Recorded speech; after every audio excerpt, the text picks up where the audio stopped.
Now, Sports Talk with Broads. Here's Hunter Brody.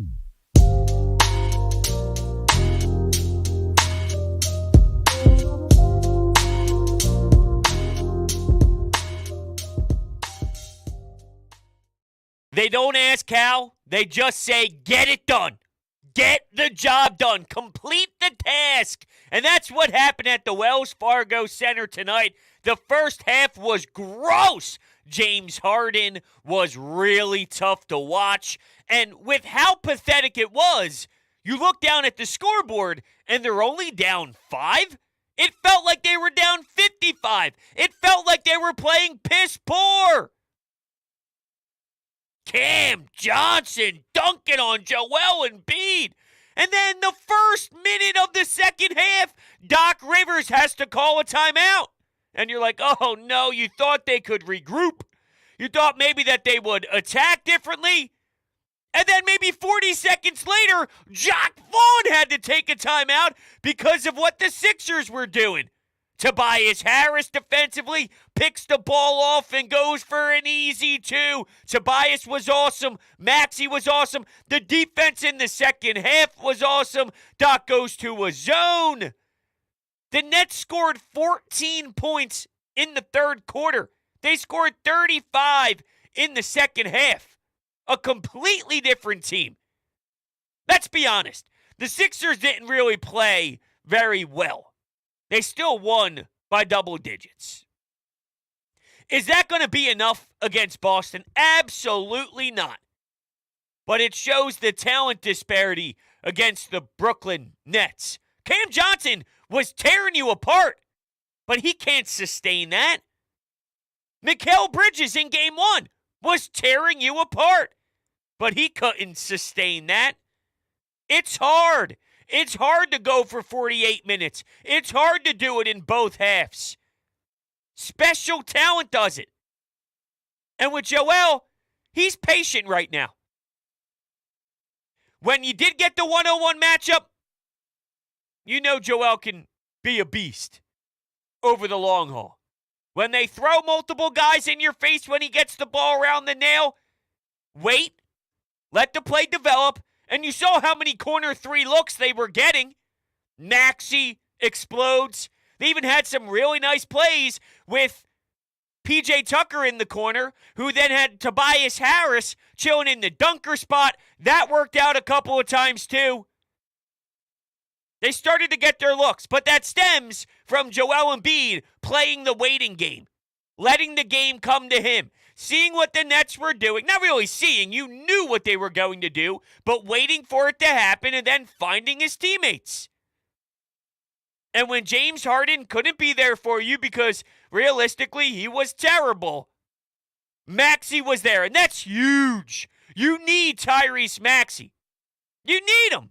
If this team is going to reach the ultimate goal and especially get past the second round, we know Boston causes him problems. The difference is Boston's going to play everything defensively completely different. And we know the size, and in particular the wing players, it's completely different. But at least I'm willing to go down fighting knowing that Maxey's feeling confident about his game. The best case scenario, I'm saying, entering a Boston series is Maxey balls out and feels himself a little bit. He's got some swag. He's coming off of a really good series against Brooklyn. That puts him in the best position possible, confidence-wise, to see what we have. Now, ultimately, it might not be enough when it's all said and done. But I'm asking for the highest percentage chance to do really well, and seeing him put up 30-plus and knock down all those threes, and how he played all over the court on both sides, I think matters. And PJ's box score, you can look at the zeros and say whatever you want to say. But I watch him in a big turning point in this game get an offensive board, get it to Tyrese Maxey, second chance opportunities, then the floodgate starts to flow. I've watched him set pick after pick, setting screens all over the court for his teammates. He makes winning plays. So miss me with the box score on PJ. Joel's not necessarily scoring a bunch right now in the first two games, but that's all predicated off of what Brooklyn's doing. And look at his reactions. Did you see it? He's fist pumping, screaming for his teammates because he knows in this series how it's going to go is he's going to pass the ball and they're going to get wide open looks. And the game plan is make your damn shots and get the ball to the wide open player. He knows that. He'll grab you 19 boards while he's at it. And by the way, we sit here and say, a little bit of a slower day. 20-19-7. The way the Nets are playing, it's dictating him to be more of a facilitator role. Get your buckets when it's there, like the spin-around jumper he hits late in the fourth quarter to steal any sort of thoughts that you think you have if you're Brooklyn. You saw it after the game one. Jacques Vaughn was so desperate, he thought the difference in that 20-point loss was 3-second violations. Unfortunately, the refs actually seemed to listen to him bitching because it was an embarrassment at times with how they were blowing the whistle. But even with that in play, Brooklyn still loses by double digits. This series isn't close. You played a hideous game of basketball, a hideous half. They did turn it around in the second half and definitely made impact plays from a lot of your players. But it's obvious to me that one team is far and away way better in town and have way more guys that can step up. So there's a part of me that's proud of them battling through the adversity. I didn't love what I saw, trust me. I wasn't having a good time. I wasn't having fun. But there was a lot of times to fix it. Now, I won't lie. The first minute of the third quarter, I'm like, oh no. Is it just one of those days? Cam Johnson's making everything. Cam Johnson dunks on Embiid. James Harden, the complete opposite of what we saw in game one. Watching him go to the rack. The only consistent was, the only thing that was consistent was he goes to the rack. He ends up missing an easy bunny, misses the layup. It's like, oh my God, dude, come on, man. It's right there. Put it in the damn basket. What are you doing? It's hitting the backboard. It's rolling off the rim. Here goes a break the other way. It felt as if, I'm not saying they weren't trying. They were definitely trying. They just weren't executing the game plan very well. There was a part of me, though, that believed maybe the early stages of the game, because on how big of a blowout game one was, they thought they could just roll the ball out and they would do it again. It would just automatically happen. While the Nets were trying to prove something. In their mind, game one isn't really who they were. All we have to do is take one of these games on the road, and that's our job to bring it back to Brooklyn. They're wrong. They're completely wrong, but that's sort of what they tell themselves internally to fire themselves up to go out there and ball. So while one team thinks that they kind of have their back against the wall because going down 0-2 back to Brooklyn would be an absolute disaster. They have to try and steal one early in the first two games. Look at that frame as them trying to make a statement in one of those two early games. That's just how it has to be. Because you're not going to win both in Brooklyn. So at some point, at the worst case scenario, the Sixers are coming back to Philadelphia up 3-1, looking for a chance for a gentleman's sweep. So while the Sixers start at tip-off, let's just casually go about our business and things will fall into place because we know we're better than the Nets. When your primary ball handler is turning the ball over and playing super sloppy, it's going to look about how it looked. But I'm still amazed that it was only 5 points at half. Because it was awful. Tragic, really. There was a lot of basketball left, though, at that time. And I just thought if they were able to get it to click, they would be okay. And that's ultimately what happened. Those corner threes were wide open. You could see it. Brooklyn was so desperate that when they sell out and the Sixers did their jobs, it was nonstop. The dunker spot for Tobias. The wide open corner looks. Lather, rinse, repeat. Lather, rinse, repeat. Lather, rinse, repeat. And you could feel the energy shift. You could feel everything going in the favor of the Sixers. And then before you know it, it was all she wrote. So I am proud of the way that they battled back and really did a great job. 35 points in the second half, 14 points in the third quarter. They realized that this is totally unacceptable. This is garbage from us. This needs to change. Let's go. Let's kick it into gear. We're too good for this nonsense. Tobias, consistent in this one. Everyone likes to pick on him. Tobias was so good last year in the playoffs. He really was. But the Ben Simmons drama, Embiid needing surgery in his hands, phase, getting elbowed, all that. Everyone hates Doc Rivers still. It's just easy to pile on certain guys. Tobias is a pro. And Tobias is asked to play so many different roles over the years. And you know what he does? Everything in his power to adjust. Whatever is needed, he's there to do his best. And that's not easy. Most guys understand this is who I am. This is how I play. This is my job with this team. Especially someone who's been in the same organization for a nice amount of time now. He's been here for a nice chunk of change. Normally by then, it's the new pieces that come in and get sprinkled in and have to refigure themselves out, recalibrate a bit. DeAnthony Melton going from Memphis, playing in Philly. Who am I here? What do I have to do here? How do I play with Embiid? How do I play with Harden? Those are the players that have to readjust. Someone like Tobias, it's normally others figure out how to play with them. But all Tobias does is does what's best for the team.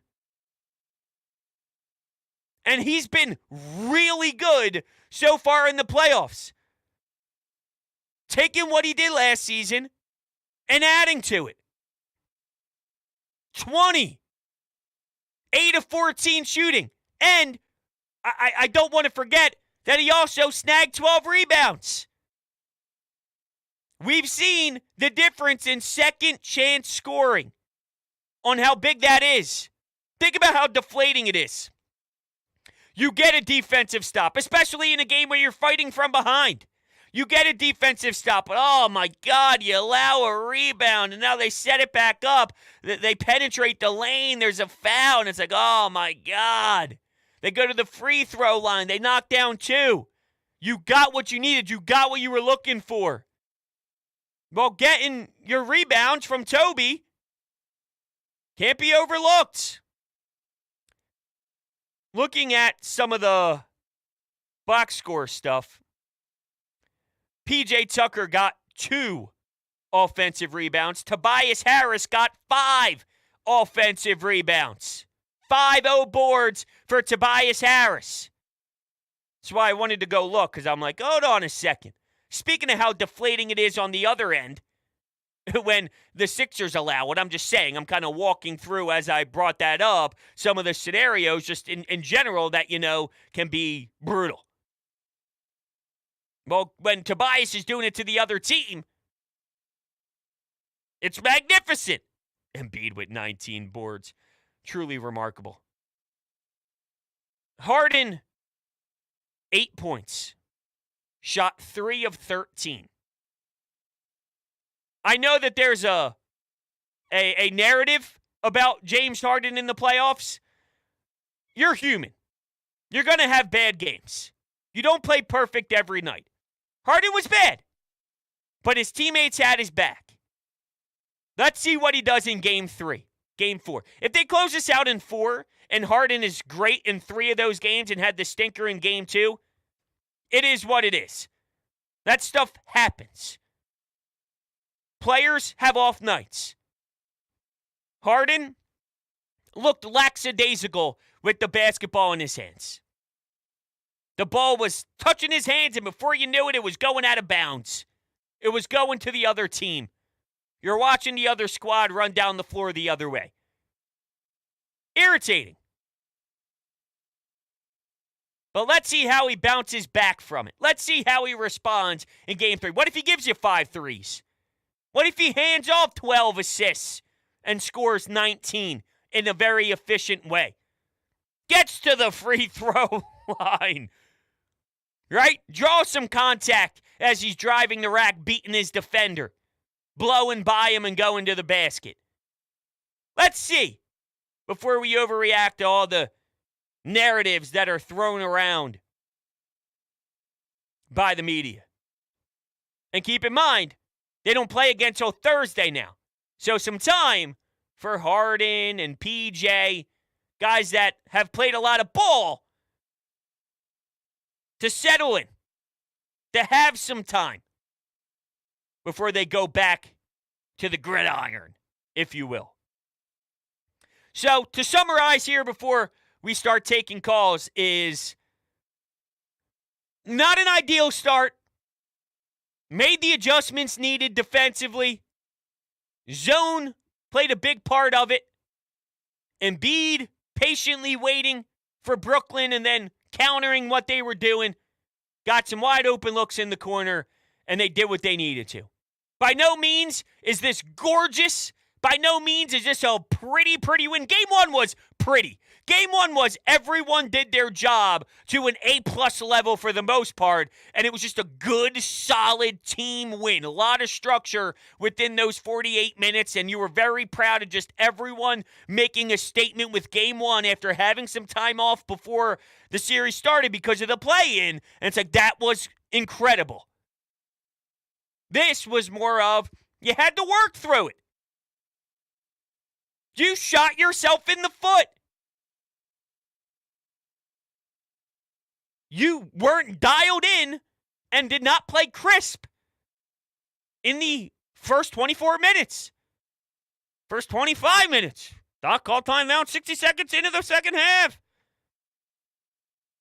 And even through that, though, they grinded. Yes, you can hit me with all the cliches. If you do that against Boston, I got you. Go back to what happened with Atlanta, though. My point is this stuff happens.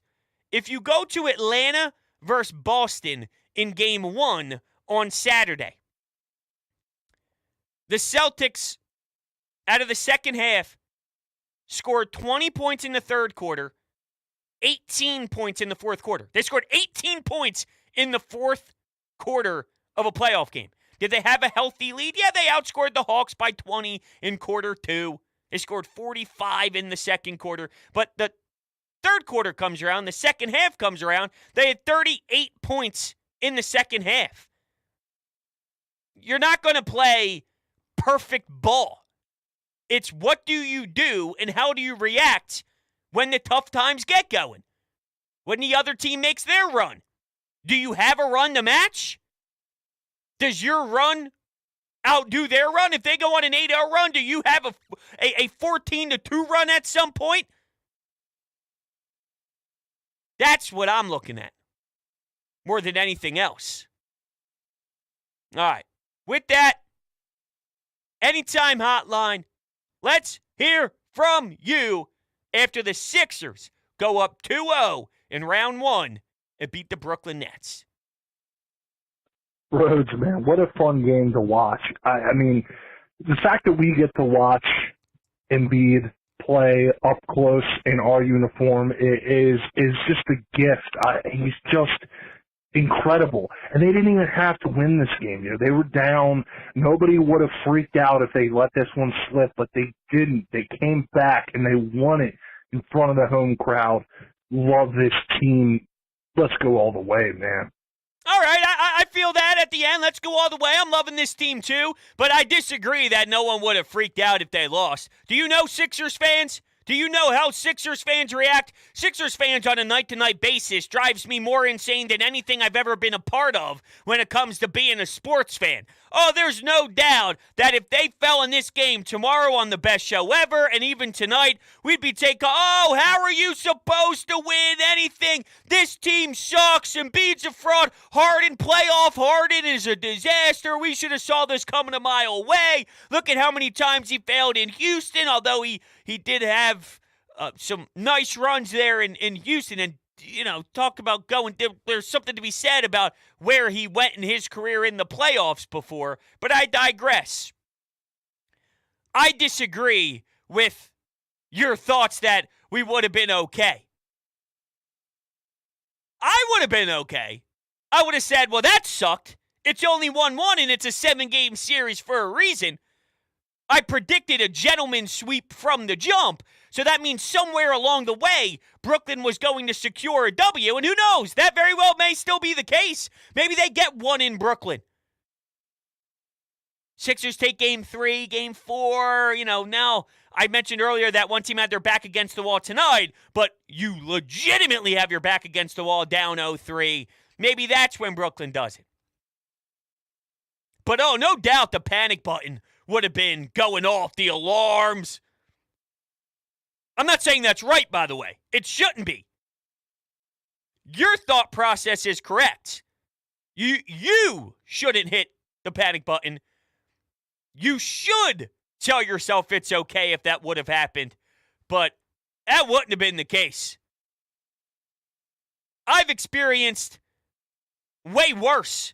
A regular season loss after winning 8 straight games. You're going for your 9th. You lose to the Washington Wizards, and it's how do you lose to the Wizards, a championship team after winning 8 straight of regular season basketball games would never lose a 9th straight against Washington. That's what I heard in regular season play.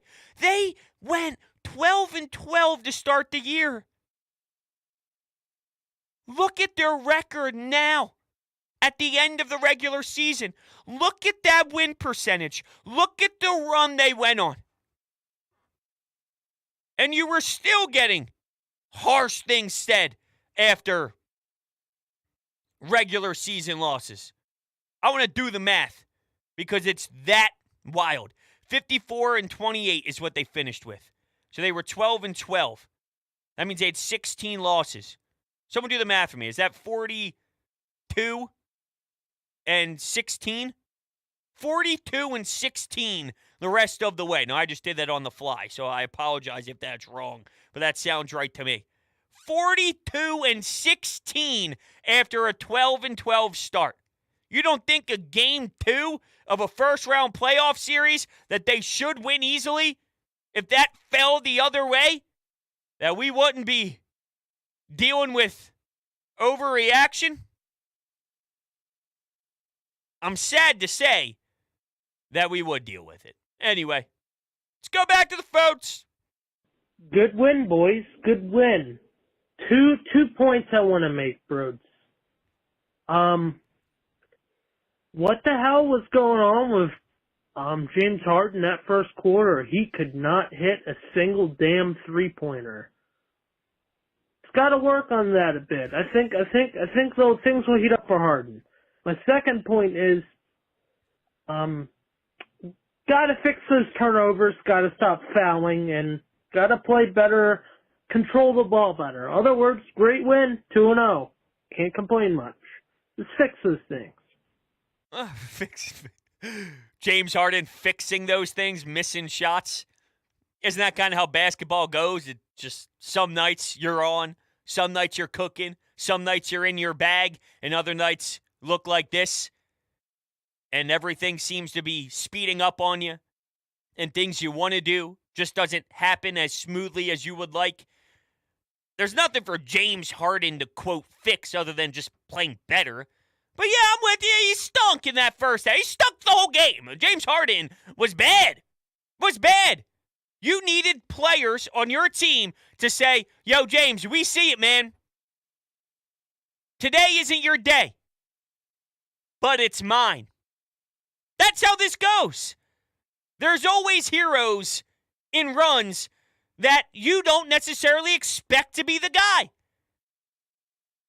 One night, George Niang is going to explode. Now, that matchup against Boston for him is a rough one. So between him and Maxey, you got two of your players that are important to your success having some concerns matchup-wise against Boston. But just in general, there's going to be a night where maybe DeAnthony Melton hits 5 threes, goes 5 for 7 from behind the arc. It's his day. His number's called. But Tobias only gives you 12 that day.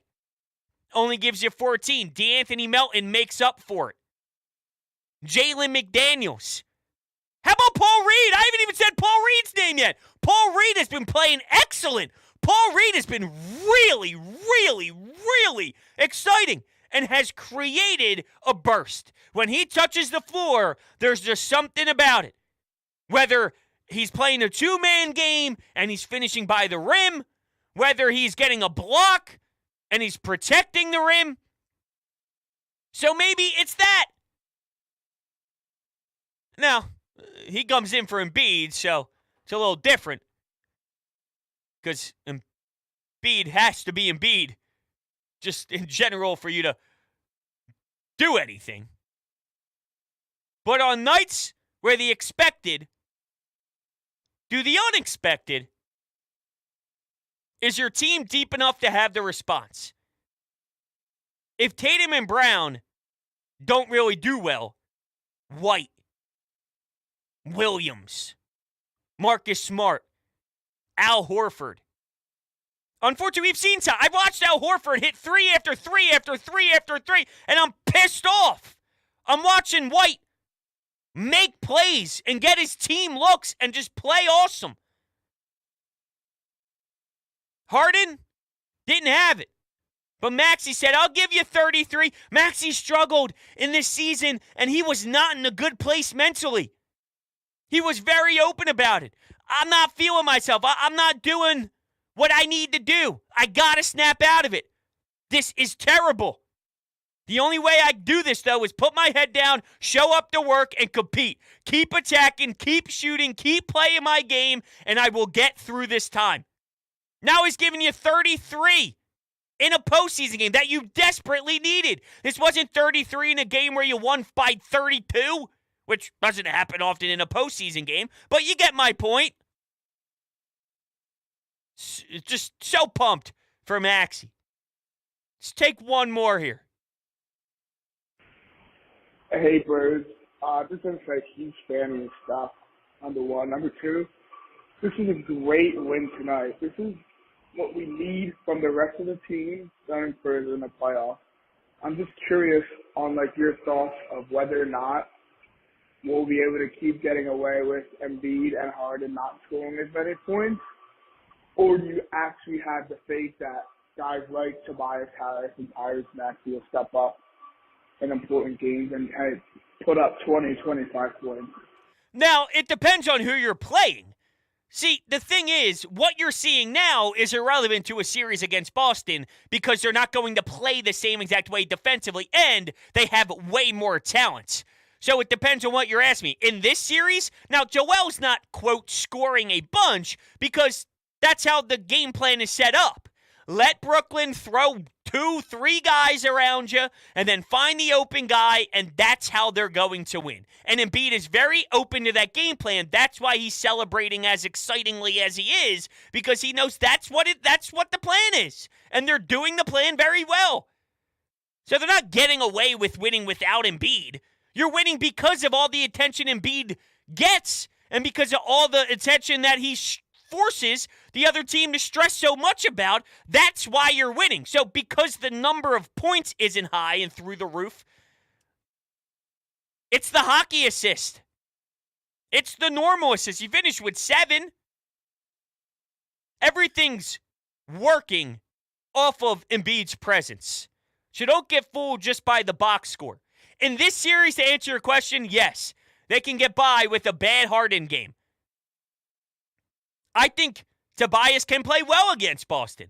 I don't know about Maxey because I haven't seen it. Look at his numbers against Boston. It's not pretty. And it'll probably make you concerned. No. Long term, you need Embiid. They're not going to play Embiid the same way. They're probably going to dare, the Boston Celtics that is, dare Embiid to beat you and go get you 50, go get you 45, make him work, make him use a lot of his energy on the offensive side and the defensive side, try to wear him out over the 7 games and say, we'll take those 2-point mid-range shots from the nail compared to wide open looks from 3. So he's going to get his points against Boston. But that's for a later date. In this series, they can win in many different ways, as you saw tonight. All right, everyone, thank you so much. Appreciate it. Big W for your Sixers, up 2-0. Thursday night, back in action in Brooklyn, which will probably sound like a home game. Catch you guys later on.